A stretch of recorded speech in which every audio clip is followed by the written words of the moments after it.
नमस्कार, मैं हूं आकर्षण उपल और इस समय आप ये सीधी तस्वीरें देख रहे हैं IBN 24 पर।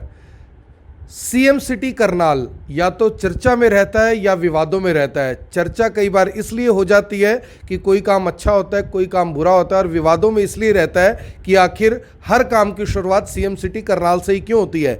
लगातार डिजिटल मीडिया के जो पत्रकार हैं वो इस बात की मांग कर रहे हैं कि जो 3 जिलों के अंदर, हरियाणा के 3 जिलों के अंदर यमुनानगर, पानीपत और कैथल में जो डिजिटल मीडिया के पत्रकारों के ऊपर बैन लगाया गया है, इस बैन को तुरंत हटाया जाए और बैन की जगह कोई ना कोई नोटिफिकेशन जारी कर कोई नोटिस या पॉलिसी सरकार की ओर से दी जाए, जिसे तमाम डिजिटल मीडिया के जो पत्रकार हैं वो उसे फॉलो कर सके। अभी इस चर्चा ने थमने का नाम नहीं लिया था कि करनाल, सीएम सिटी करनाल के अंदर कल करनाल के कुछ वरिष्ठ पत्रकारों को मीडिया सेंटर से बाहर निकालकर ताला लगा दिया गया। मीडिया सेंटर एक ऐसी जगह जहां से हर अखबार का, हर टीवी चैनल का, डिजिटल मीडिया का पत्रकार अपनी खबरों को अपने अपने ब्यूरो को भेजता है, अपने अधिकारियों को भेजता है। लेकिन सवाल यहां पर यह है कि करनाल में मीडिया सेंटर को ताला क्यों लगाया गया, करनाल के कई वरिष्ठ पत्रकारों को वहां से बाहर क्यों निकाला गया। और जब हरियाणा पत्रकार संघ के वरिष्ठ जो हमारे प्रदेशाध्यक्ष है केवी पंडित जी, उन्होंने जब इस मामले को उठाया,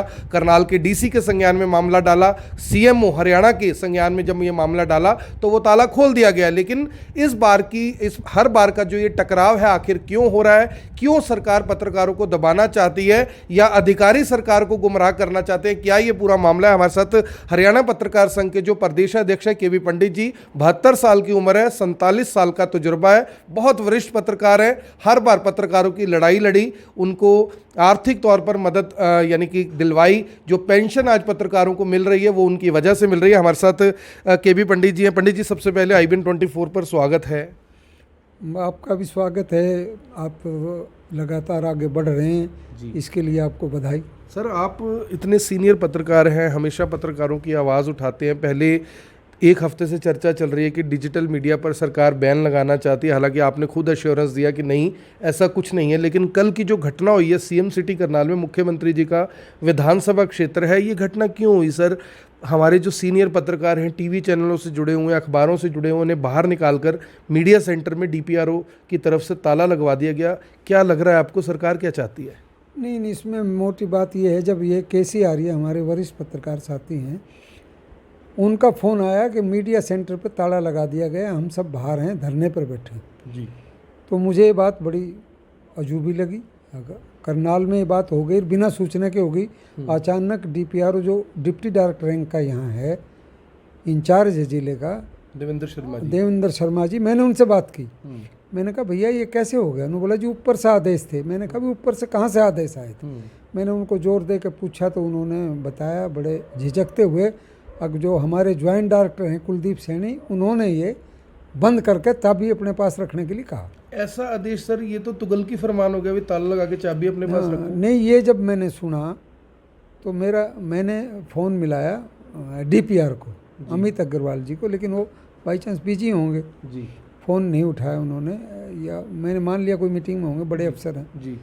फिर मैंने जगमोहन आनंद को फ़ोन मिलाया जी। जगमोहन आनंद जी मीडिया कोऑर्डिनेटर हैं यहाँ, मुख्यमंत्री जी। हाँ, मुख्यमंत्री। मैंने उनसे कहा अरे भले भैया, ऐसे आपके होते हुए कैसे हो गया? उन्होंने बोला मैं तो बाहर हूँ, लेकिन मैं आपको 10 मिनट में फ़ोन करता हूँ।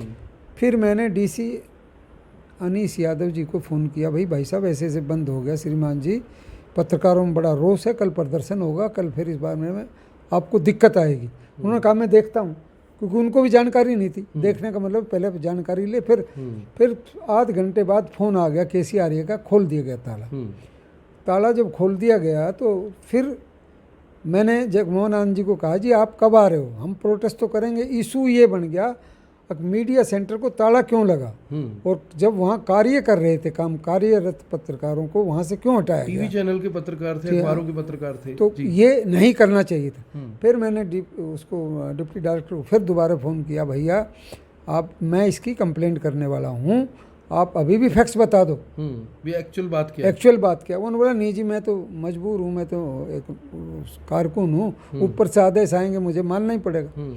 तो मैंने खैर मैं उससे ज़्यादा उससे पूछ भी नहीं सकता था, इससे ज़्यादा मेरे को बता भी नहीं सकते थे। फिर मैंने अमित आर्य जी से बात की। अमित आर्य जी से पहले भी बात कर चुका था, मुख्यमंत्री जी के जो मीडिया सलाहकार जी। मैंने उनसे कहा भाई साहब ऐसे ऐसे ताला लग गया। उन्होंने बोला मैं मालूम करता हूँ, लगना तो नहीं चाहिए, मेरे नॉलेज में नहीं है इस तरह की कोई बात बनी हो। खैर उन्होंने भी, फिर मैंने जब ये ताला खुल गया मैंने दोबारा बात की तो वो बात कर चुके थे। फिर मैंने DPR से बात की, मैंने कहा भाई साहब ऐसे ऐसे बात है, मुद्दा ये नहीं है अब ताला खुल गया, मुद्दा ये है ताला लगा क्यों, ये इशू संकेत करता तो है। इसलिए क्योंकि लगा था तो लगा क्यों। हाँ लगा क्यों, असली मुद्दा तो यही है। और भाई इसके बारे में प्रोटेस्ट करेंगे हम। आपसे मैं ये कह रहा हूँ, आप जिम्मेवार पोस्ट पे हैं, DPR हैं, इंचार्ज हैं लोक संपर्क, आप इसकी जांच करके हमें ये सूचित करें, मुझे लॉजिक एंड दे क्यों बंद हुआ।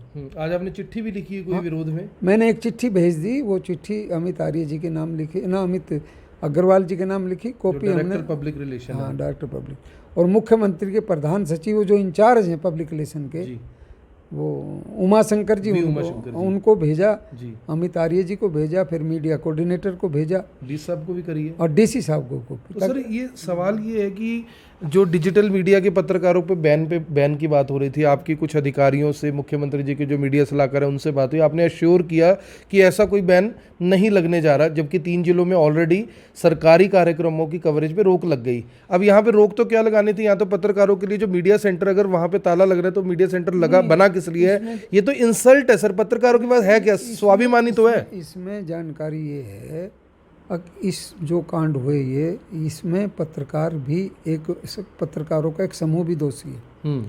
वो DC के पास खुद ही गए, जैसे पानीपत के हैं, उनको कुछ पत्रकारों का मीडिया सेंटर में आना पसंद नहीं था, वो कंप्लेंट कर दी जी।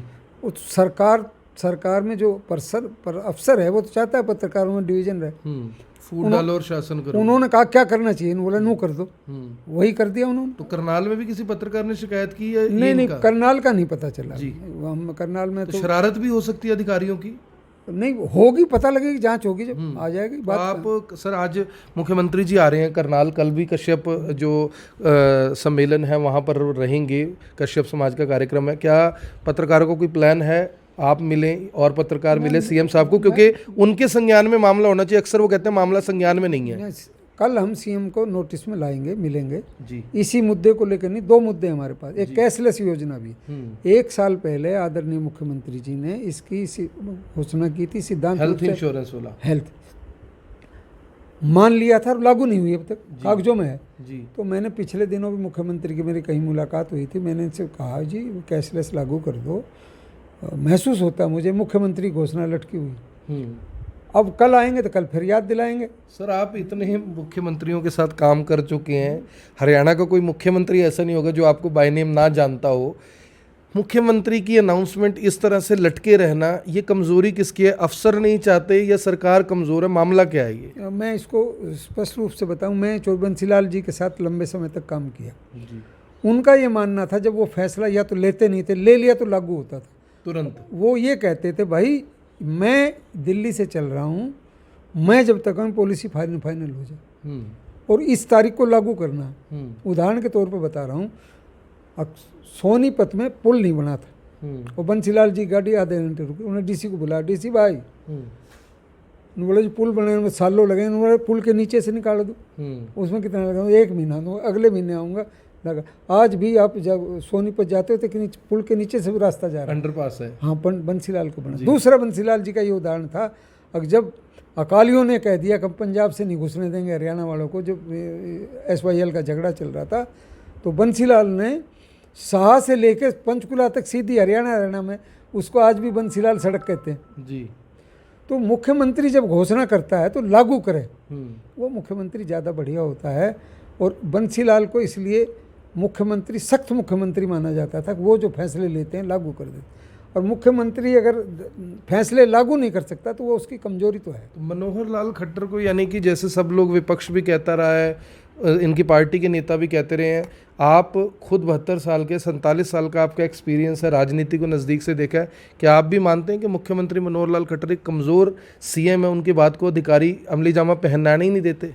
नहीं, इसमें 2 चीज़ें हैं, या तो ये है या एक दूसरा पहलू भी है। दूसरा पहलू ये है, कोऑर्डिनेट करने के लिए मैं जो महसूस करता हूँ, आज मुख्यमंत्री बहुत ईमानदार हैं, हाँ बढ़िया आदमी, अच्छी इमेज है उनकी, और करनाल में बहुत काम हुआ, बहुत हो सकता था, लेकिन फिर भी करनाल पहले वाला करनाल नहीं रहा बदलाव हुआ है कुछ। बदलाव तो हुआ है, लेकिन और बढ़िया बदलाव हो सकता था, नंबर एक। नंबर दो, दूसरी बात यह है कि मुख्यमंत्री को ये एहसास रहना चाहिए, ये ध्यान रखा जाना चाहिए, काम नहीं करते उन अधिकारियों को निकाल दो। क्योंकि बंसीलाल जी ये कहते थे, भाई मुझे काम वाले अधिकारी चाहिए। अगर 1 महीने 2 महीने रात को बंसीलाल जी 2 बजे बात करते थे डीसी से, अब भाई ये फलाने 4 काम कहते, एक हुआ पूरा, नु कहाँ भाई सुबह जाके चंडीगढ़ हाजिरी दिया, तेरा ट्रांसफर वायरलेस से कर दिया। ऐसे 1-2 झटका दे मुख्यमंत्री कहीं ना कहीं अधिकारियों को, बात बन सकती है। मुख्यमंत्री देखो ऐसा है कि घोड़े की लगाम चाबुक जिसके हाथ में है, अगर चाबुक चलानी नहीं आती, उसको लगाम पकड़ के हिलानी नहीं आती, वो काम नहीं ले सकता। यही ब्यूरोक्रेसी की हालत है। मुख्यमंत्री जी को ये फैसला करना पड़ेगा, ब्यूरोक्रेसी में रिजल्ट देख नहीं दे, क्योंकि आज मुख्यमंत्री को 7.5 साल हो गए, अब दोबारा चुनाव के 2.5 साल रह गए, और हालात क्या बनते हैं वो तो समय बताएगा। लेकिन एक जननेता के रूप में मुख्यमंत्री की कैसी मान्यता हो, ये मुख्यमंत्री को जांच करवा लेनी चाहिए। ये बड़ी बात आपने कही सर। तो जो ये कल की घटना हुई है और जो 3 जिलों में सरकारी कवरेज पर बैन है डिजिटल पत्रकारों का, क्या विरोध करता है हरियाणा पत्रकार संघ इन दोनों बातों का? मैं तीनों बातों का विरोध करता हूँ। कैथल में भी क्यों लगा, और यमुनानगर पानीपत में क्यों लगा, फिर करनाल में ताला क्यों लगा?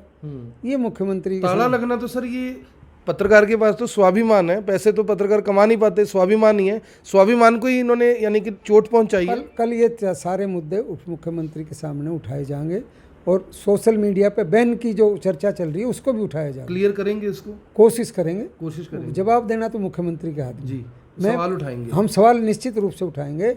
और मुझे ये लगता है कि भाई सरकार का पॉजिटिव रिस्पॉन्स आना चाहिए। नहीं तो एक चीज़ निश्चित है, मैं मुख्यमंत्री जी को पहले भी कह चुका हूँ, अब मुख्यमंत्री जी यदि पत्रकारों की बातों पर ध्यान नहीं दिया गया तो राजनेता के लिए पत्रकारों से लड़ाई घाटे का सौदा है।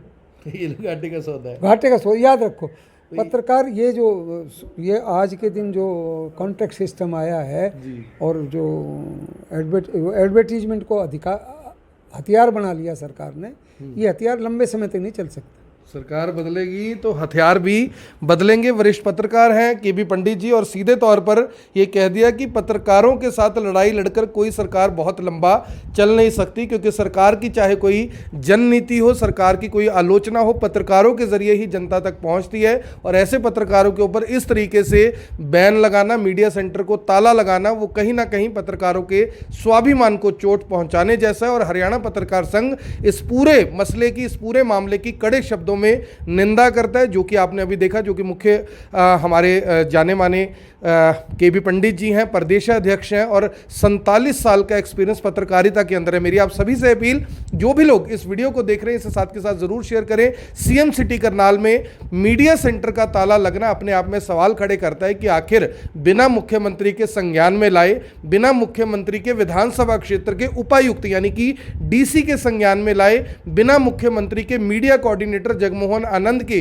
संज्ञान में लाए, आखिर डीपीआरओ ने मीडिया सेंटर को ताला कैसे लगाया? किसके ये आदेश थे? क्या ये आदेश ऊपर से आए थे, या फिर अधिकारियों ने एक बार फिर से पत्रकारों और सरकार के बीच में खाई खोदने का काम किया? मेरी आप सभी से अपील, इस वीडियो को देखें भी, इसे शेयर भी करें। आप देख रहे हैं IBN 24, मैं हूं आकर्षण उपल करनाल से, आप सभी के साथ लाइव। धन्यवाद। अब यहां तक आ ही गए हैं तो हमारे चैनल को सब्सक्राइब जरूर करें और नीचे दिए गए बेल आइकन को जरूर दबाएं, ताकि हर खबर सबसे पहले पहुंचे आप तक।